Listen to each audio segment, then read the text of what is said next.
couple of things, but the first thing I have a question about is time. Many years ago, I was going to school full-time and I was working full-time, and I had kids in a house. And I found that I had to really hyper-focus. But if I hyper-focused, it was almost like I could stop time. I could get so much work done in such a short period of time that other people who had plenty of time weren't getting my grades, they weren't getting the work done. It's not just hyper-focus. It's not just focusing a lot. It's focusing in the direction of source, which gives you leverage and assistance from a whole lot of non-physical help. There is such leverage in that alignment. Esther always said to Jerry, I shine in a crisis. And he knew it. He witnessed it. And so he wanted to talk to us about that. And we said the crisis makes her focus, and the focus taps her in to leverage. Okay, so it felt like time almost would slow down or stop. Time is perceptual. Of course, because of the movement of your Earth in its orbit and the rising and the setting of the sun, of course, we are in agreement with you that there is day and there is night, and we understand how you want to turn that into days on your calendar and hours in your day. That's all a wonderful thing. That's one of the great benefits of this time-space reality. It causes you to focus. It just does, doesn't it? It causes you to focus. And focus is what creating is about. But when we say time is perceptual, we mean when you're tuned into the whole of who you are, you're looking at the whole of this in a whole different way. So when you're tuned into your inner being, you never have time shortage consciousness, because you're tuned into your inner being who understands how much leverage you have and how much power there is and how much wherewithal there is, how much ability to create there is, how much leeway there is in time. Where when you're feeling time shortage consciousness, now you've pinched yourself off from all of the advantages, and now there's never enough time. But here's the thing that we really want to get to, because we know this for sure, and you may remember it. It is so satisfying to make a decision and move in the direction of it. It's just so satisfying. But if you get into that bind where you say, I don't have enough time, so I don't get to do the fun things. I only have time to do the things I really need to do. And I don't have time to do the fun things. Now you're in time shortage consciousness. And now you don't have that leverage. Now you don't have all of that benefit. And now, most important and germane to this conversation, you're not feeling satisfaction. If we can convince you, just in these hours that we're together, the satisfaction is the key. That identifying what satisfaction feels like to you, noticing when it happens, so that you are identifying it and isolating it and practicing it a little bit when it sneaks up on you, and then looking for reasons to feel that way on a regular basis. In satisfaction, you will eliminate money shortage consciousness, you will eliminate time shortage consciousness, you will leave out of your vibration so many things that are resistant in nature that bog you down and keep you from the leverage that is so beneficial. So when I felt the feeling that time is now moving really fast, even the children who usually would feel like time is dragging because they're waiting to grow up, even when they feel like time is moving faster, it's still the same thing, just in the opposite. Esther has been wanting to slow time down. So she thought, maybe I'll try to see life through the eyes of Luke. He's 12. Because Esther remembers what you said, how slow time went. But time's not going slow for Luke. He's all tapped in, tuned in, turned on. So then she thought, well, to slow time down, I got to find some really miserable person.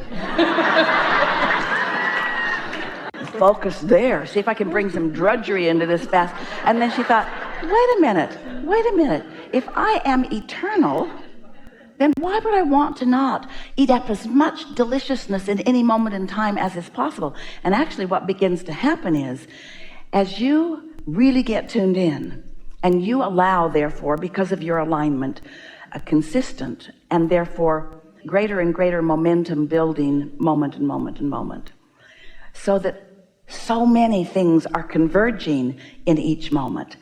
It's going to be the fullness of time, not the length of it, that gets your attention. And it will begin to feel timeless, because your logic tells you For this much to happen, it should have taken way more time and way more involvement from way more people. As you start feeling the satisfaction of the leverage and the assistance and the clarity that you've tapped into, you won't be having a time discussion.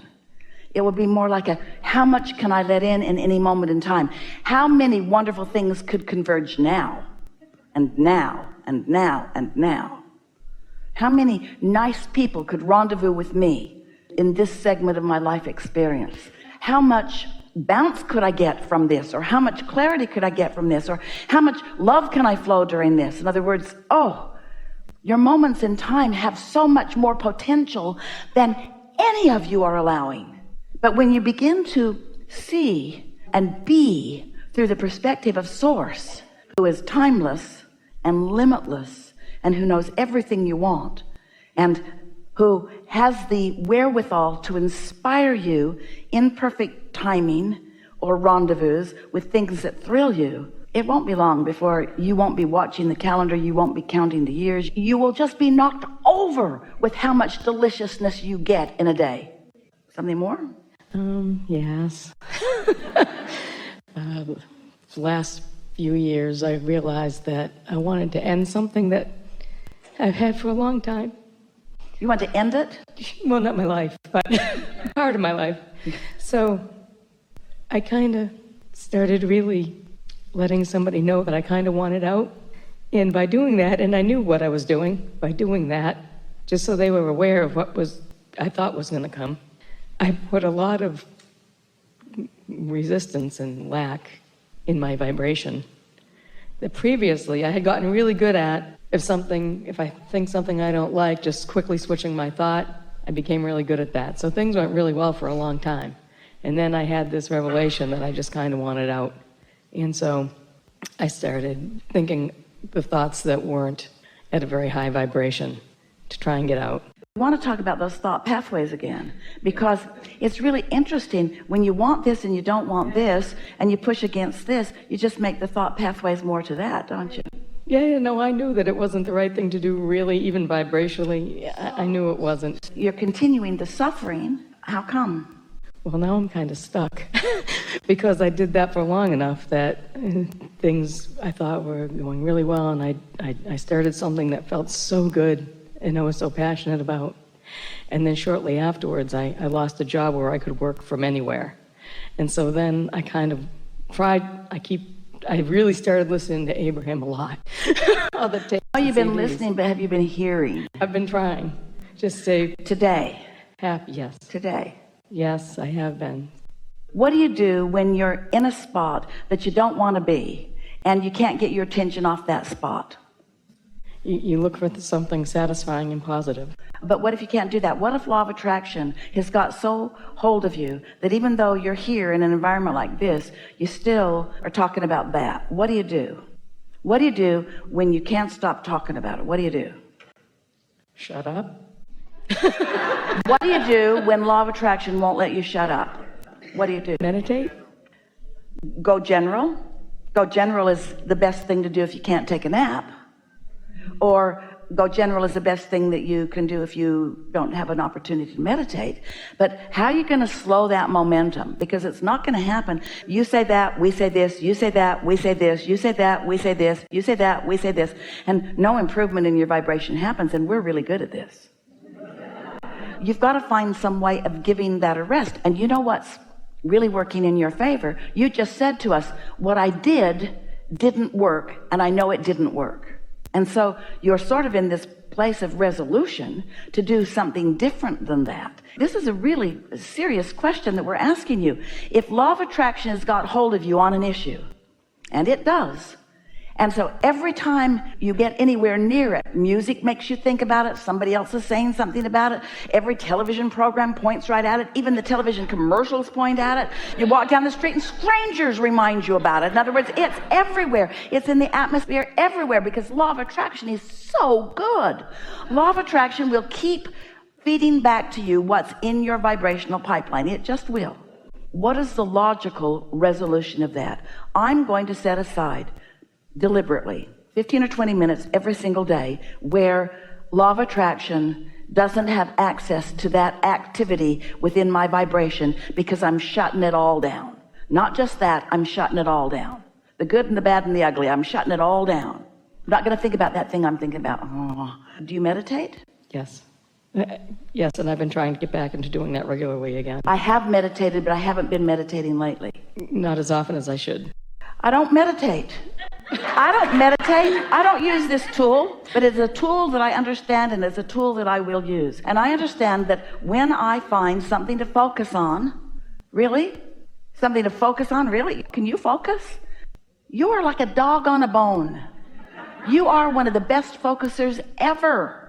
You focus, so you surely can focus on the air conditioning, the silence. But is there silence? If you listen. Hear it? It's not silent. You hear the air conditioner? Do you? Wasn't easy, was it? Gotta listen. Not them. They're making noise back there. Chewing gum. Unnecessary laughter. More unnecessary laughter. More unnecessary laughter. You have to isolate that sound. You have to identify it and isolate it, and that takes focus. Identify it and isolate it. Listen to it. Notice it. That takes focus. Listen to it. Are you hearing it more now that you're listening for it? Yes. So that's all. Just do that. Just do that. Life is isolating what's satisfying in a noisy, unsatisfying world. That's what it is. As you identify it and isolate it and focus on it.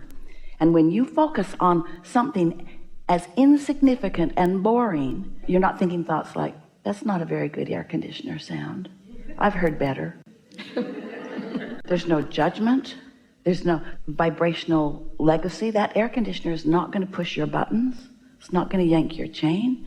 It is a neutral thought that when you focus upon it, it's going to allow you to quiet your mind. And when you quiet your mind, your inner resources become dominant. And your vibration will, the first day probably, second day more, third day more, the vibration of your being will rise to the equivalency of your inner being.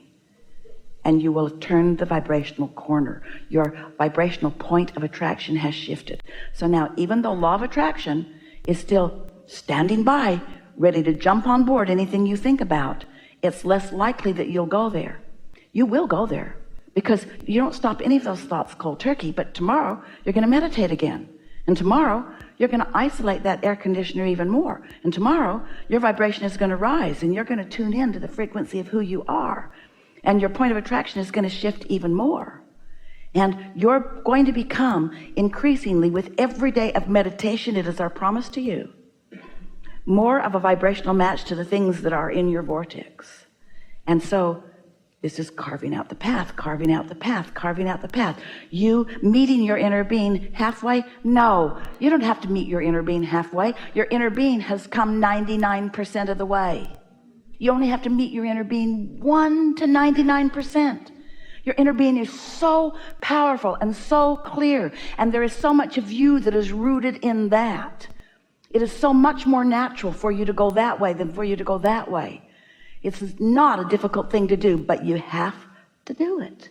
You have to do it. You can't say, yeah, I meditate, or I mean to meditate, or I'm going to meditate. You got to quiet your mind if you want the momentum to subside. Then you get to witness the changes. Then you get to feel the satisfaction of the changes that you're witnessing. Then you get to start feeling worthy again, which you haven't done since the day you were born nearly.